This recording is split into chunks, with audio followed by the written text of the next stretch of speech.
Joining us today is Miss Erica Davis. She is the CEO of Teach Me How to Bank, and she's also a banking coach. Well, first off, tell us a little bit about your organization and what you do to help people to educate them on banking.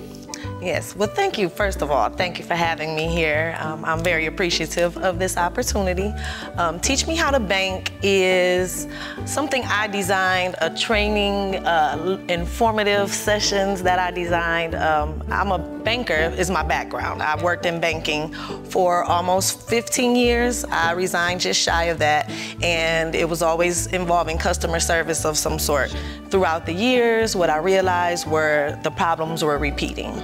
The issues that people were having, the things that they were pulling their hair out about, it was always kind of surrounding the same things. Things like fees and not understanding how they receive the fees, fraud and things of that nature. I got a vision and I ended up creating Teach Me How to Bank. I designed it in like 4 parts so that we can address each area of banking. Me knowing all that and having these experiences is how Teach Me How to Bank came about, because I decided to get in front of the issues and start to spread the education about banking, as opposed to just being the go-to once an issue was already had. Well, any tips for our viewers on how they can have a good relationship with banking? Well, for one, I always say bank somewhere where you can walk in the place.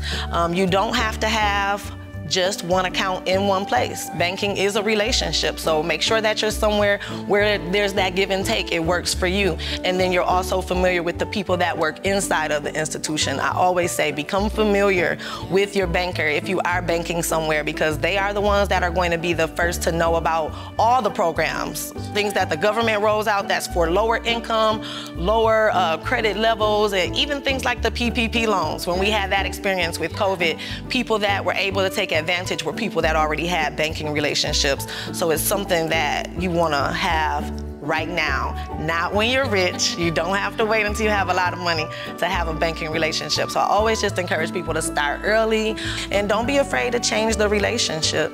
You got to do what works for you.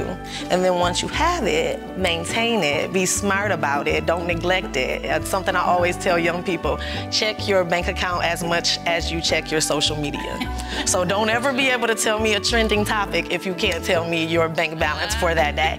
So that's something that I always tell people, because the earlier you find things or catch things, if there is an issue or if you do have charges that you didn't authorize or something of that sort, the earlier the better. So I always tell young people, if you get up and your phone is in your hand, you better be checking your bank account before you check your TikTok. Exactly. Well, that's some good advice.